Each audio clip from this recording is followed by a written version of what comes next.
Space time. What's up, Authentic fam? Welcome to New York. Yeah. I got my brother with me. What's up, y'all? What's really good? So, yo, I know you've been doing your thing with these chicks for decades, man. I've seen you. You know what I'm saying? I mean, I'm a regular guy. I'm not doing nothing too crazy. But we out here. So, the question is, because I know you did the research, because I can't really think of too much that your chicks got in common, like culture-wise or color-wise or whatever. But I've been asking these dudes out here in New York, like, what's your preference? Black girls, white girls? So I had to ask my homie, what's your preference, my dude? Damn, man, it's a tough one, right? Like, I mean, each one has their own different flavor and they're unique in their own type of way. You know what I'm saying? And definitely depends on the mood that I'm in. You know what I'm saying? But I love a good sister. I'm not gonna lie. You know what I'm saying? But I have a thing for white women, like some Euros, and I love a good every now and then. I love a good Dominican lady. You know what I'm saying? The young lady. So I couldn't say like I have a preference. You know what I'm saying? I could say that I like them all, man. But hold on, I will say this, because I've been knowing you for like, damn, was it 20? Yeah, we going on 20. What year was that, It's man? 01. It's more than 20 actually. It's 01. Yeah, it's before 9/11 and all that. No, way before. I mean, I was fresh out of high school when we met.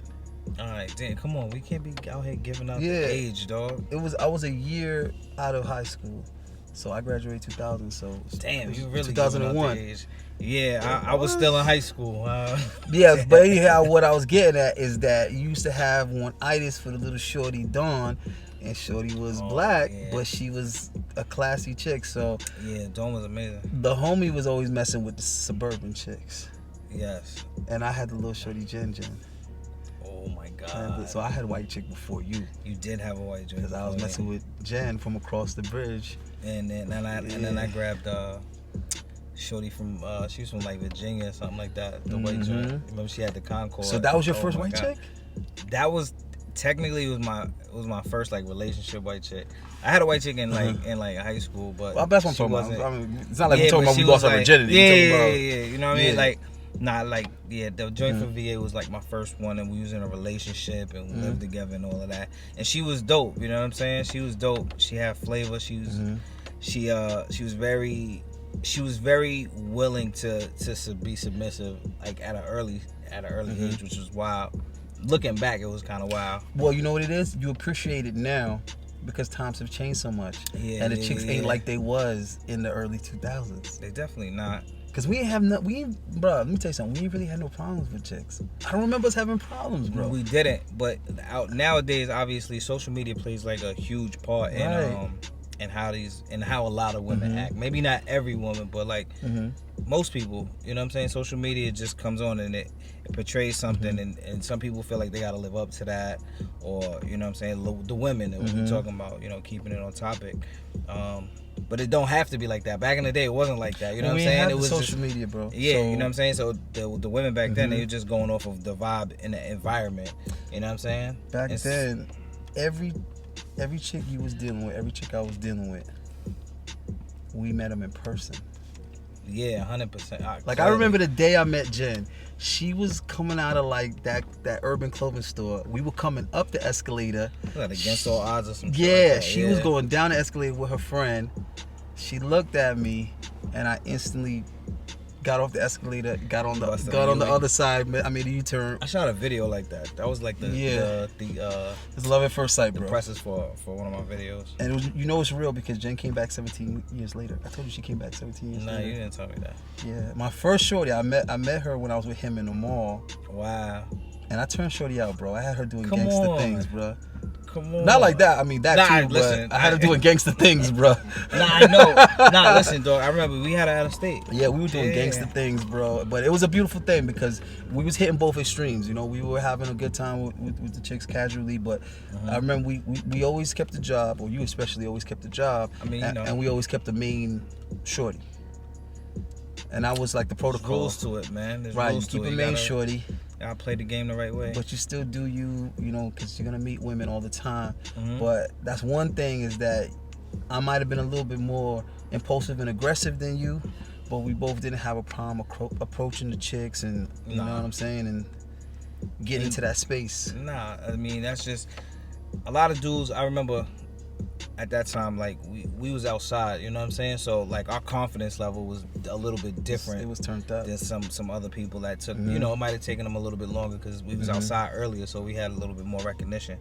But yeah, I can say it was never race with us, though. I can honestly say with this nigga, I know it was never race. No. Because we never even referred to the chicks like that. We were just like, yo, I met this chick, she bad. Yeah. And then it'd be like, yeah, by the way, because remember when I was trying to fuck with Joanne, the Haitian chick, yeah, and you was fucking with Cassandra. Her friend. Right, and They got going on. Right, so Joanne wasn't giving me no play, so I ended up smashing her coworker. Yo, remember the Asian chick? Yes, bro. Out of the restaurant. Was that the restaurant? Yeah, she was working at the restaurant with her. That's crazy. So just think about that right there. He was messing with the one light-skinned Haitian chick. I was trying to get some play with the dark-skinned Haitian chick, her friend. Yo. I tried to like we made out a couple times, but she wasn't trying to give me no box. Yeah. So I ended up messing with her coworker, who was an Asian chick. An Asian joint. And that was going down. And at the time I had Caitlyn. At the time I had Caitlyn wiped up because I remember I was paranoid that I was gonna get caught. You gonna edit all these names? Step it out. Yeah, there's so many Caitlyns in the world. But the point I'm trying to make is that there was never about race for us back then, bro. We was never seeing color or race. It was just attractive chicks. Because Caitlyn was half black, half white. Joanne was straight up dark-skinned Haitian. I was also Caitlin's She friend. darker than every chick in Wakanda. Caitlin's friend was Spanish that I was talking to. Oh, Priscilla! Just chill. Yo, you doing too much name dropping, man. I don't give a damn. Yo, I saw, brother. Up until the last time I saw Priscilla, she was still. Nah, she's always been dimed out, man. Yo, this chick was so fine. You would like bite your fist. You like, he was incredible. And you used to always try to come over because I was living with Caitlyn. And her roommate was this chick Priscilla. She was so bad. Yo, man. she was so bad. You know how hard that was for me. You had to make a decision. There was no decision. Priscilla wasn't feeling me, but you know, just thanks. Sometimes she'd be walking around the crib in some pajamas. Yeah, I used to go. I used to go over to her crib in Queens. Wow, that's a beautiful thing. I was happy for you, my nigga. I was living vicariously, bro. I was happy for me. Yeah, because I couldn't do nothing with it, you know. But you know, that's good times, bro. I was into Caitlyn, so it's all good. But nah, she was fine. The sex drive was up there, guys. So you know, it's crazy because the stories I hear about what the average dude in his early 20s is working with today, and I'm just like, damn, bro, y'all got robbed. It'd be tough, man. I be listening to some of the young boys because you know I tutor some kids in the hip hop joint, and they be talking about like some of their experiences, and they're very lackluster. Like, it's boring. They don't have the game, or you know what I'm saying. They're not as fluent as we were speaking to ladies back then, you know what I'm saying? And they also have a lot to compete with because everything is so visual with the social media, going back to social media. So a lot of their confidence is down. And they looking for something else to try to like almost like bribe women to like go out with them and talk, just to talk to them sometimes. It's kind of wild. There's no risk taking, there's no adventure. I remember remember my Aunt Jackie used to rent us cars. Because we weren't old enough to rent cars. So my Aunt Jackie, she was young, but she was my aunt. And she used to rent us cars and we used to take road trips. Bruh. VA&C. With no plan. No plan. The only thing is we got some money in our pocket. Let's go. We got to rent a car and a driver's license. We hit the road and we meet shorties wherever. I don't care if it's a gas station, mall. Norfolk was crazy. Virginia was crazy. PA was crazy. Maryland was crazy. And I feel like dudes nowadays, they don't have the balls to just go out there. Be adventurous. Whatever happens, happens. It's very different, man. It's very different. We used to literally just get up and go. You know what I'm saying? Get up and go. And we would meet dudes. I remember we met Sean. To this day, I was just hitting him up on Facebook. He had a beautiful family now, married up. So it's crazy to see all the players that we used to run around and put up. Yo, remember that Jamaican chick? That Jamaican chick in White Plains that I used to have a thing for. Which one, bro? There was this Jamaican chick I had a huge crush on. She was light skinned. She was Jamaican, but she was like grew up here. Remember her dad was that tall ass white dude who was a player? Her mom was kind of fat, but somehow they made a perfect daughter together. I don't remember. Bro, I used to be in love with this chick, but I never hollered at her. You'd be like, yo, quit gawking. I'll go up to White Plains. I know and staring exactly at her. what you're talking about. Cause I was just. I'm not gonna say her name, but yeah, I just linked up with her brother. Like I was in the diner a couple weeks ago checking my mom's out, and I seen him in the diner, and he was like, "Yo, show, what up?" I was like, "Oh bro, shit, what's good, bro?" You know, I had finally smashed, right? Did you? Over a decade later. Holy because what shit. What happened was she moved to Jamaica. Yes. Like after all the stuff was done, she moved to Jamaica. Yada, yeah. Bro, I went out to Jamaica for a family reunion. And you did. I hit her up on Facebook. It took me 2 hours to get to her. Yo, that's a wild one. Bro, you don't know what that meant for me to finally get that closure. Because that's exactly what that is. That was closure. Hey, I'm not even gonna lie. Bro. By the time that happened, she wasn't what she was. She was still bad, but it wasn't like. I've seen her. I've seen her. She still look good. Yeah, she still look good, but you know, obviously, she was perfection. Everybody adults. Yeah, back then. Man, she was perfection. Bro, when she was like exactly 20. She was 19, 20. It was showstopping. I was in school. How she used to dress and. Shorty was full. She was ahead of her time, man. It was like there was industry dudes pushing on her. She was getting bread though. She became a doctor before she moved to Jamaica. She became a doctor. Just chill, man. You giving out. What a one Jamaican doctor that grew up in New York and Jamaica, bro. Jesus. Listen, the moral of the story is never give the fuck up, bro. Because I had to level up. That's the thing. She was from a rich family. I had to level up. Yeah. I had to use my passport. You see what I'm saying? To get past the barrier, I had to use the passport. Yeah. And when I hit her up on Facebook, it just was like, yo, like, oh, yo, that's crazy. I didn't even know that you did that. That's an incredible like venture a ninja, right there. like a ninja. Like the ninja. It's sort of how 50 hit Vivica later. Like the ninja you are. Because he always wanted it. Yeah, 50 always wanted Vivica. So even though he got her when she's like post-war, hey, don't get me wrong, the Jamaican chick wasn't post-war yet. When I smashed, she was like 30. She was about 30. She's like 30. Just chill. Why you doing a lot? I ain't doing a lot. You know what I'm saying? All I'm saying, guys, because we about to get up out of here, I wanted to keep this one short. I just want to let you know that. Because some of y'all be trying to act like, oh, it's because you big and you got muscles now. Or what? I was like, nah, bro. When I was a little skinny dude, bro, back then, Scully Wully was, he can show you pictures. Definitely was when they used to call me Elbow because I was all bones. Yo, nah, definitely. You used to definitely be the man, dog. And when I met you, you was already doing your thing. You know what I'm saying? And that's why when we linked up, it was even kind of crazier because we was just going everywhere. And can't even tell you the things that we pulled off, bro. We cannot definitely tell you. Yeah, we can definitely. There's not the get indicted hotline, but niggas used to have the blueprints, bro. Literal blueprints, like literal schematics, bro. The point is, we was big dreamers, and we would just come up with ways to do what we wanted. Yeah, what we you know what I'm saying? Yeah, dream big with it. Yeah, we definitely did how we wanted to, man. And I think we did a lot for boosting each other up, because there's a lot of things that I probably would have never did if it wasn't for you.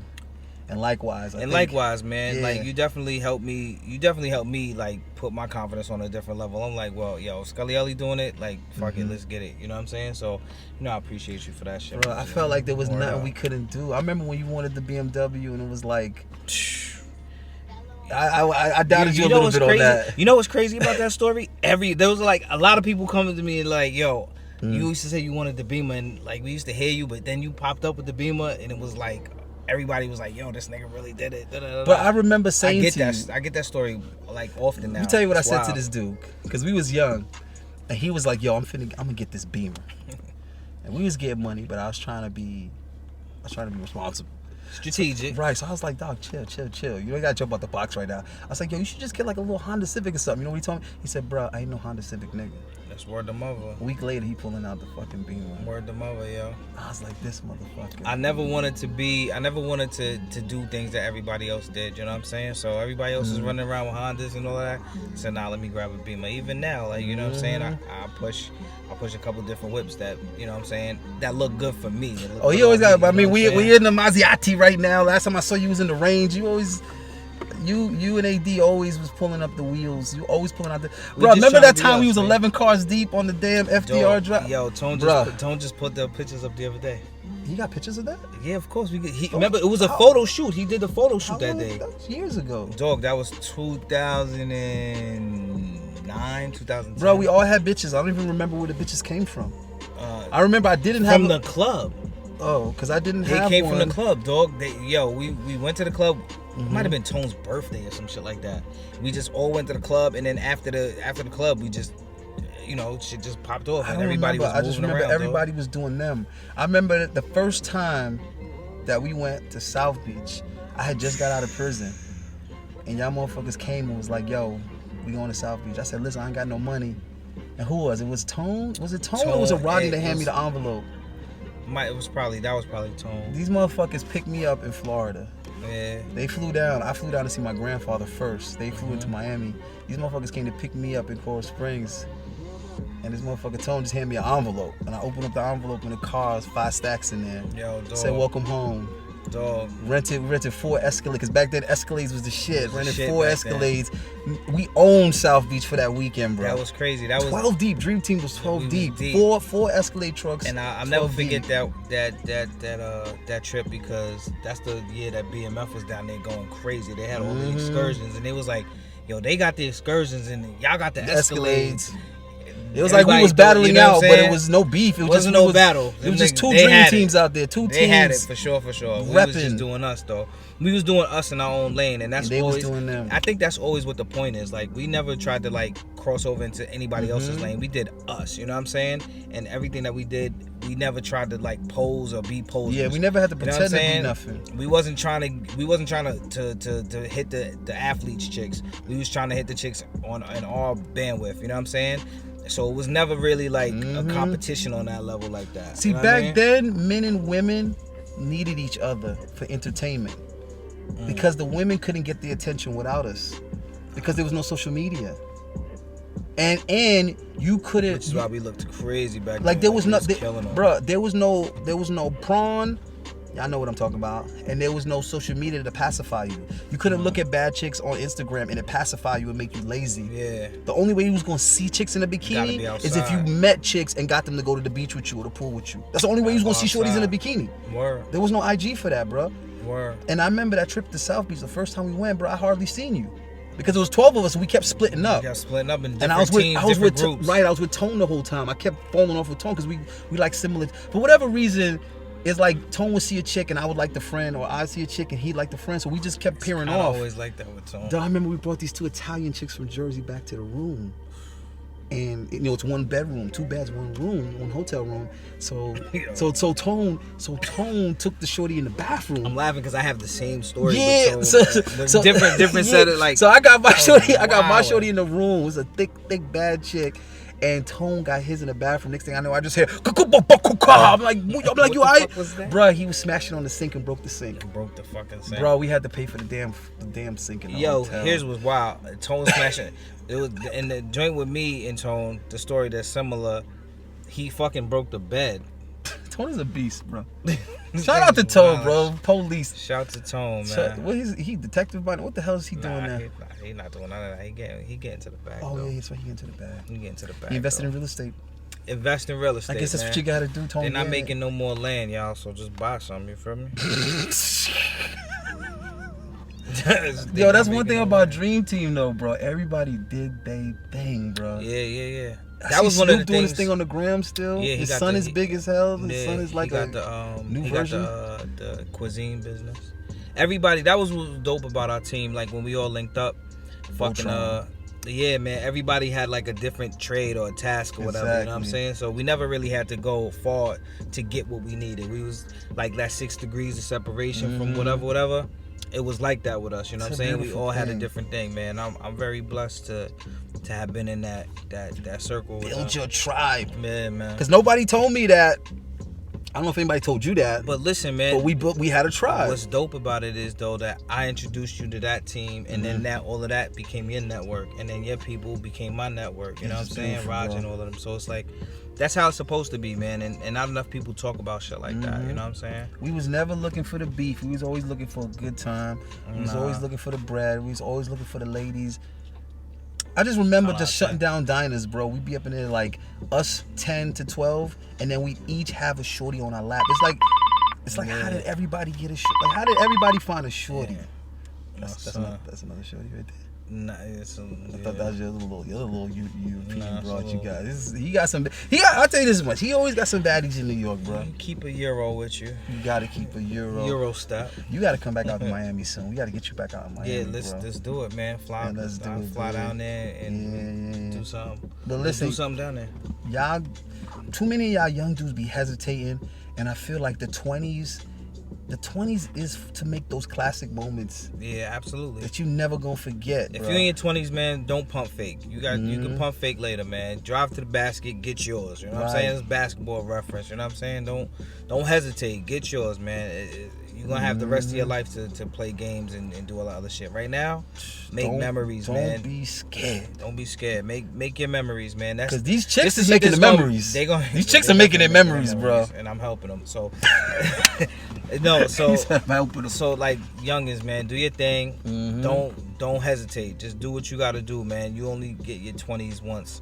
So live to the fullest. You feel what I'm saying? Stop chasing these broads, bro, and chase these memories. Because I don't embrace the chicks. I embrace the memories with my dudes. Because like I said, we would take trips, and sometimes I'd hardly see him because he's out doing his on the thing. same trip. You know, I'm out doing my thing, and we just rally back up later. He give me the update, the Minority Report. This is what happened. I had this shit. Minority Report. Bro, remember we used to roll with the Polaroids? Remember we brought the camera? I still, I still he's a picture saving ass. I got to. He saves. You always got all the pictures. To, I'm terrible with saving mementos, but bro, we used to roll with a camera. This is how long ago it was. We used to have to roll with a freaking Polaroid because nobody was trying to go get no pictures developed.